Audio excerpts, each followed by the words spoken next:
الحمدللہ والصلاة والسلام علی رسول الکریم اشرف الانبیاء والمرسلین وعلی آلہ واصحابہ اجمعین۔ اعوذ باللہ من الشیطان الرجیم، بسم اللہ الرحمن الرحیم۔ یا ایہا الذین آمنوا قوا انفسکم واہلیکم نارا وقودھا الناس والحجارہ رب اشرح لی صدری ویسر لی امری واحلل عقدۃ من لسانی یفقہوا قولی رب زدنی علما رب زدنی علما رب زدنی علما۔ تمام قسم کی تعریفات توصیفات کی بریائی بزرگی اس اللہ سبحانہ و تعالیٰ کے لیے ہی لائق و زیبا ہے جو تمام جہاں کا مالک و خالق ہے، رازق ہے، مدبر ہے۔ لاکھوں کروڑوں درود و سلام ہو ذات اقدسہ مقدسہ مطہرہ جن کا نام اسم گام احمد مصطفیٰ محمد رسول اللہ صلی اللہ علیہ وسلم ہے، اور سلامتی ان تمام متبعین پر۔ اللہم صلی علی محمد وعلی آل محمد کما صلیت علی ابراہیم وعلی آل ابراہیم انکا حمید مجید۔ اللہم بارک علی محمد وعلی آل محمد کما بارکت علی ابراہیم وعلی آل ابراہیم انکا حمید مجید۔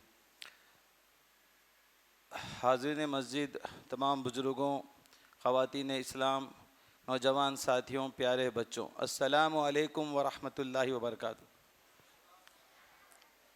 الحمدللہ بچوں کے ساتھ تربیتی کیمپ چلانا یا پھر پروگرامز اس مسجد میں چلتے آ رہے ہیں، اور ہم لوگوں کا بہت آپ لوگوں کے ساتھ ایک اچھا تجربہ رہا ہے۔ اللہ کا بڑا شکر ہے کہ بچے یہاں سے کچھ چیزیں سیکھ رہے ہیں، اور انشاءاللہ یہ یہاں سے سیکھ کر پھر واپس آتے رہیں گے، اور یہ سلسلہ تسلسل کے ساتھ چلتا رہیں گا انشاءاللہ۔ کہ مسجد کا کچھ سمر کیمپ یعنی ایک 15 دن کا نہیں ہے جو 15 دن میں سیکھ لے پھر مسجد کو نہیں آنا ہے، بلکہ مسجد اگر آپ دیکھیں گے یہ مسجد علم حاصل کرنے کا ایک مرکز ہے۔ اس مسجد کو آباد کرنا بڑوں کی بھی ذمہ داری ہے، اور بچوں کو بھی چاہیے کہ مسجد سے جڑے رہیں۔ اگر آپ دیکھیں گے اللہ کے نبی صلی اللہ علیہ وسلم کے زمانے میں مسجدوں سے ہی تمام چیزیں ہوتے تھے۔ مسجدوں میں مکتب ہوتا تھا، مسجدوں میں دروس ہوتا تھا، مسجدوں میں معاملات، ہر چیز مسجدوں سے ہوتی تھی۔ اور بچوں کو بھی جیسے مسجد میں انشاءاللہ ابھی عالم صاحب آنے والے ہیں، کچھ دنوں کے بعد مکتب بھی شروع ہوگا۔ اس مسجد میں سنڈے پروگرامز بھی ہوں گے، قصص الانبیاء کے نام سے پچھلے کئی دنوں سے چلتے آ رہے ہیں، کئی بچے جانتے ہیں اس کو۔ تو اس مسجد سے آپ جڑے ہوئے رہیے، کیونکہ یہ مسجد آپ کے لیے آخرت پانے کا، آخرت کے حصول کا ایک ذریعہ بنے گا انشاءاللہ۔ میں نے اپنی تقریر کا آغاز سورہ تحریم کی آیت یا ایھا الذین آمنوا قوا انفسکم واہلیکم نارا وقودھا الناس والحجارہ، اس آیت میں اللہ سبحانہ و تعالیٰ فرماتے ہیں کہ اے ایمان والو، اپنے آپ کو اور اپنے گھر والوں کو بچاؤ اس آگ سے جس کا ایندھن انسان اور پتھر ہے۔ یعنی سب سے پہلے انسان اپنے آپ کو بچائے، یعنی انسان اتنا عقل مند، اتنا شعور ہو کہ وہ سمجھے کہ وہ دنیا میں کس لیے آیا ہے۔ دنیا میں آیا ہے تو بامقصد زندگی گزارنے آئے ہیں۔ دنیا میں ہم آئے ہیں تو یوں ہی نہیں، جس طرح جانور آتے ہیں، کھاتے پیتے ہیں، نفسانی خواہش پوری کرتے ہیں اور چلے جاتے ہیں۔ انسان کا معاملہ اس سے برعکس ہے۔ انسان جب آتا ہے دنیا میں تو اس کے مقاصد ہوتے ہیں۔ سب سے پہلے اللہ نے تو کہا سورہ ذاریات میں، کیا کہا؟ وَمَا خَلَقْتُ الْجِنَّ وَالْإِنسَ إِلَّا لِيَعْبُدُونِ، میں نے جنات اور انسان کو محض میری عبادت کے لیے پیدا کیا۔ سب سے پہلا مسئلہ یہ ہے، پہلی چیز یہ ذہن میں رکھیے پیارے بچوں اور بڑوں، کہ ہم دنیا میں آئے ہیں تو عبادت، اللہ کی عبادت کے لیے آئے ہیں۔ اب عبادت کا معنی مفہوم بہت وسیع ہے۔ عبادت ایسا نہیں کہ ہم صرف چار دیواری میں بیٹھ کر اللہ اللہ کرتے رہیں، یہی عبادت ہے۔ عبادت کا یہ مفہوم نہیں ہے۔ عبادت یہ ہے کہ آپ اگر آپ تجارت کریں گے، اللہ اس کے رسول کی تعلیمات کے مطابق تجارت کریں گے، آپ کا کمانا بھی عبادت ہے۔ اگر آپ بچوں کو کھانا کھلانے یا اپنی بیوی بچوں کا پیٹ بھرنے آپ حلال و حرام کی تمیز رکھتے ہوئے جب آپ کمائیں گے، آپ کا لقمہ کھلانا بھی عبادت ہے۔ مسجد میں بیٹھ کے ذکر کرنا بھی عبادت ہے، بلکہ حتیٰ کہ آپ کا سونا، اگر آپ پورے باوضو ہو کر سونے کے اذکار آپ نے سیکھے، سونے کے آداب، تمام آداب کے لحاظ سے آپ نمازیں پڑھ کے سوئیں گے، نیت یہ ہو کہ تہجد پڑھوں، فجر پڑھوں، تو آپ کی رات بھی عبادت میں گزرے گی۔ عبادت اگر مقصد ہے تو دنیا سے بھاگنے سے نہیں روکا گیا ہے. دنیا کو بھاگیے، جتنا حاصل کرنا ہے حاصل کریے، مگر انسان اتنا باشعور ہو، اتنا اس کے اندر عقل ہو کہ وہ بھاگتے بھاگتے دیکھے کہیں گڑے تو نہیں، کہیں میرا ایکسیڈنٹ تو نہیں ہو جائے گا. یعنی وہ دنیا کی بھاگ دوڑ میں حلال حرام کو ملحوظ رکھے، کہیں میں حرام میں نہ جاؤں، کہیں میں کسی مجھ سے ایسا سرزد نہ ہو جائے جو حرام یا پھر اللہ کی نافرمانی، اللہ کی ناراضگی ہو. بچوں، جیسا کہ آپ نے سمر کیمپ میں یہ علم سیکھا، کس لیے سیکھا؟ فرسٹ آنے کے لیے سیکھا؟ پرائزز کے لیے سیکھا؟ کس لیے سیکھا؟ سب سے پہلے حدیث کیا تھی؟ انما الاعمال بالنیات، اعمال کا دارالمدار. ماشاءاللہ، آپ سب جانتے ہیں. تو نیت خالص ہو. کس کو راضی کرنا ہے؟ ماں باپ کو، اللہ کو. سب سے پہلے تو اللہ کو، ماں باپ کو بھی راضی کرنا ہے. جیسے کہ بچی نے کہا، سب سے پہلے ہم راضی کرنا ہے ماں باپ کو، اللہ سبحانہ و تعالیٰ کو. تو اللہ کو رضامندی کے لیے کوششیں ہوں. پھر آپ کا نیت اگر خالص ہے تو اللہ تعالیٰ بھی آپ کے لیے راستے ہموار کرتا ہے. ایسا نہیں، آپ اگر لوگوں میں ایک مسکنسپشن ہے کہ آخرت پانے کے چکر میں اللہ اللہ جب کہیں گے تو دنیا میں فیل ہو جائیں گے، دنیا میں ہم کامیاب نہیں ہوں گے. میرا اپنا تجربہ ہے، بڑے لوگ بیٹھے ہوئے، اور آپ کئی لوگ یہاں سے شاشا محلے کا ایک بچہ ہے، حافظ قرآن ہے، اس نے 3 سال حفظ کیا. بعد میں جب وہ انٹر لکھتا ہے، فرسٹ ایئر بائی پی سی کا ہے، اس کا نام سالم ہے، صرف 12 مارک کم ہے اس کو فرسٹ ایئر بائی پی سی میں. 12 مارکس 470 یا 440 ہے تو 428 آئے، صرف 12 مارک کم آئے. ایسے کئی بچے ہیں جو حافظ قرآن بھی ہے، ڈاکٹر ہیں، کلیکٹر ہیں، آئی اے ایس ہیں، آئی پی ایس ہیں. ہمارے اگر آپ پوچھ سکتے ہیں جو بچہ حفظ کرے گا وہ خود بخود معصیت سے دور رہے گا، گناہوں سے دور رہے گا. وہ ٹی وی نہیں دیکھے گا، وہ میوزک نہیں سنے گا، وہ با اخلاق ہوگا، وہ اپنے شیڈیول کو ایک حساب سے ڈالے گا، اسے ٹائم ٹیبل کے حساب سے چلے گا. اب جب انہیں قرآن پڑھ سکتا ہے، اللہ کا کلام یاد کر سکتا ہے، دنیا کی ہر تعلیم اس کے لیے آسان ہوگی. دنیا کا ہر سبجیکٹ، میتھمیٹکس، انگلش، سائنس، ایسی کوئی چیز نہیں ہے جو وہ نہیں پڑھ سکتا. کیونکہ یہ قرآن خالی آخرت نہیں بناتی. قرآن پہ عمل کرنے سے، قرآن کی تعلیمات کو پڑھنے سے، پھر اس تعلیمات کو پڑھنے سے دنیا اور آخرت دونوں کامیاب ہوتی. آخرت تو ملتی ہے، دنیا بھی ملتی ہے. قرآن کہتا ہے ان ھذا القرآن یہدی للتی ہی اقوم، بے شک یہ قرآن تمہیں سچے راستے کی رہنمائی کرتی ہے، سیدھے راستے کی رہنمائی کرتی ہے. ایسا راستہ جو جنت کو جانے والا راستہ. دنیا بھی آپ کی کامیاب ہوتی ہے. آپ دیکھیے کتنے حافظ قرآن ہیں، باعمل لوگ ہیں، وہ ماں باپ کے ساتھ کتنا اچھا رہتے. اور وہ لوگ جسے دنیاوی پڑھائی میں ڈاکٹر انجینئر بھی بنا دیا، مگر ماں باپ کو وہ نہیں دیکھتے، اولڈ ایج ہوم میں پھینک دیتے ہیں، گھر میں بدسلوکی سے بات کرتے ہیں، ماں باپ کو آنکھیں سے آنکھیں نظر ملا کے بات نہیں کرتے، بلکہ وہ ماں باپ کو محبت نہیں کرتے، بس انہیں پڑھا لیا ہے. پڑھانا لکھانا مقصد نہیں ہے.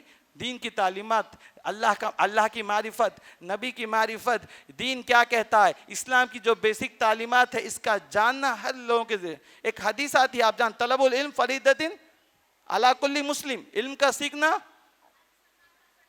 علم کا سیکھنا ہر مسلمان پر فرض ہے. صرف بچوں کے لیے نہیں ہے، سب کے لیے، بڑوں کے لیے، بچوں کے لیے، لڑکوں کے لیے، لڑکیوں کے لیے علم سیکھنا چاہیے. علم ایک ایسی مشال ہے، علم ایک ایسی مشال ہے، ایک ایسی روشنی ہے کہ دنیا میں ہر جگہ آپ کو رہنمائی کرتی ہے، آپ کو ہر جگہ آخرت کے لیے رہنمائی کرتی ہے، دنیا میں جینا سکھاتی ہے، ایک مثالی طالب علم بناتی ہے، ایک مثالی باپ، مثالی بھائی، مثالی بیٹا، مثالی شاگرد، مثالی بیوی.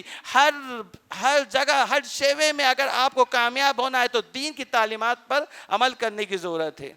دین کی تعلیمات پہ عمل کرنے کی ضرورت ہے. دین سے دور بے جا روی اختیار کرنے سے، دین سے دور ہونے سے آج کئی فتنوں کا شکار ہے. آج ارتداد کا جو فتنہ ہے، سب سے بڑی وجہ یہ ہے کہ ہم نے دین علم کو، یعنی علم کو حاصل کرنا چھوڑ دیا. ہم نے دین کے، اسلام کے جو بیسک بنیادی باتوں کو نہیں جانتے، ناواقفیت ہے. کون سی چیز اسلام کے دائرے سے باہر کرنے والی ہے، کون سی چیز اللہ اس کے رسول کی تعلیمات کے خلاف ہے، یہ ہم نہیں جانتے، پھر ہم فتنوں میں پڑ رہے ہوئے. میرے جو یہاں پہ موجود پیرنٹس، میں ان سے گزارش کر رہا ہوں، آپ بچوں کو قرآن پڑھائیے، صحیح تلفظ سے پڑھنا، صحیح مخرج پڑھنا سکھائیے، پھر اس قرآن کا ترجمہ، تفاسیر سنائیے، پھر اس قرآن پر عمل کرنے والا بنائیے، نبی کی تعلیمات، نبی کے اسوہ کو اپنانے والا بنائیے. قرآن واضح ہے، اگر ہم چھوٹے بچوں کو پوچھیں گے کہ ہمارا آئیڈیل کون ہے، ہو سکتا ہے کوئی یہودی نصرانی کرکٹر کا نام بول دے، کوئی ایکٹر کا نام بول دے، اور ان کے ذہن میں یہ تصور ہو کہ کامیابی کا معیار یہی ہے، فلانا مائیکل جانسن یا جو بھی نام ہے سم ایکس وائی زیڈ، وہ اگر کامیابی کا معیار ہے تو ہمارے بچے پھر بڑے ہوتے ہوتے پھر انہی کے راستے میں چلے جائیں گے، انہی کی طرح ہو جائیں گے۔ بلکہ قرآن کہتا ہے لَقَدْ كَانَ لَكُمْ فِي رَسُولِ اللَّهِ أُسْوَةٌ حَسَنَةٌ، تمہارے لیے سب سے بہترین نمونہ آئیڈیل اللہ کے نبی کی ذات میں ہے۔ کتنے بچوں کو ماں باپ نے یہ سکھایا؟ میرا سوال ہے کہ آپ کے ماں باپ نے یہ سکھاتے ہیں؟ آپ کے بات سکھانا نہیں، اس گٹی کو بچوں کو پلانا ہوگا، بچوں کو اس بات کو مشقت کرانا ہوگا کہ تمہارے لیے آئیڈیا اللہ کے نبی کی ذات ہے۔ سیکھنا ہے کسی کے بارے میں، جاننا ہے کسی کی سیرت، جاننا ہے کسی کے بارے میں وہ کیسے تھے، ان کے عادت و اطوار کیسے تھے، ان کے اخلاق کیسے تھے، وہ لوگوں سے کیسے ملتے تھے، ان کا تجارتی معاملہ، ان کا سیاسی معاملہ، ان کی ازواجی زندگی، ان کی ہر زندگی، ان کے زندگی کا ہر پہلو آئیڈیل ہے۔